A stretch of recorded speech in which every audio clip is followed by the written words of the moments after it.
not thinking he would find out, but he did. He called me into his office and he said, John, what do you want to do when you grow up? I don't know, coach, play basketball. And that's all I've ever done. That's all that I know. He was like, well, let me tell you something. You're not going to play professional basketball. News to you, you're not going to play professional basketball. So you need to start taking this school thing serious, right? And nobody had ever told me that before. And it hit home, but I was frustrated, I was mad, I was disappointed at the time, right? He's like discouraging me from my dream of playing professionally. And at the time I wanted to transfer, I wanted to quit. And I voiced this to him, and he told me, you know, one day you're gonna have a family, right? Imagine you have a job, and you come to work one day, you don't get along with your boss. What are you gonna do? Are you gonna quit? You don't get along with one of your coworkers. Are you gonna act out? Are you gonna throw a tantrum? Are you gonna quit? You have a family at home that's depending on you, depending on your paycheck, right? You have responsibilities. You're not going to just quit and give up. Now you can do what you want to do, but if I were you, I would stay. I would be here. Your teammates are depending on you. They need you. Your team, your band of brothers, and I would take the school thing serious. So I took his advice. I stayed. Ended up to have a pretty good college career. My senior year, I was captain of the team. I went on to double major in criminal justice and health and physical education because I still wanted to be around basketball. I thought I was going to coach or either be a sports agent and go to law school.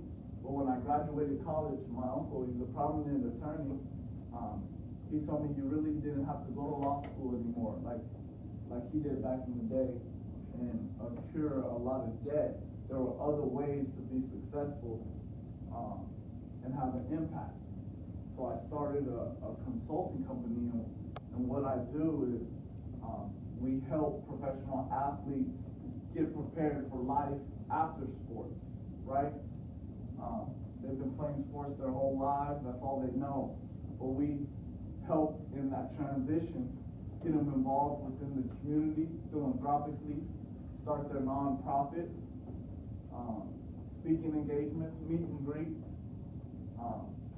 And so it kept me around the sport. And now we started an organization called Icon to ICANN. What we do is we create mentorship and empowerment programs for underserved youth, underserved communities. We have a monthly initiative called Haircuts for the Homeless, where we'll, a team of 10 volunteer stylists, barbers, they'll cut anywhere from 100 to 150 homeless. We'll provide them with a hot meal, free health care. We do that every third Sunday of each month here locally. And then on a national level, we have a celebrity speaker series to where we highlight celebrity, right? We live in a social media reality TV world. You know, all you guys are on the social media channels, affiliates on the Instagram, Facebook. We give celebrity a platform because they're no different than you and I. They come from the same backgrounds, how to overcome the same obstacles, have the same feelings, right? And we give them a platform to tell their story about when they were sitting in your shoes and obstacles they had to overcome, when they doubted themselves, when they told they weren't good enough, they couldn't make it, but they had a dream and they were able to overcome to achieve great things. And we tour across the country. We team up with a nonprofit that's similar to our mission. We let 100 underserved kids come have a make-a-wish type experience, be able to reach out and touch that celebrity. And it's truly, truly incredible. But what I've learned is through the game of basketball, what it was doing, all my coaches throughout the years, they're teaching us life skills through the game of basketball, right? Teamwork, communication. In basketball, you have to communicate with your team, right? If you're doing a group project, group assignment, you have to communicate with your classmates to do the group project. If you're given a task at work. You have to communicate with your coworkers, your colleagues, right? You have to show up on time to class or you'll be tardy. You'll have to go to detention. Teachers can't show up late when the class is here to be taught. You have to show up on time. So you have to have discipline. You have to put hard work into anything that you do to reach a successful outcome, right? So all these things were taught through the game of basketball, and I apply them now to my everyday life.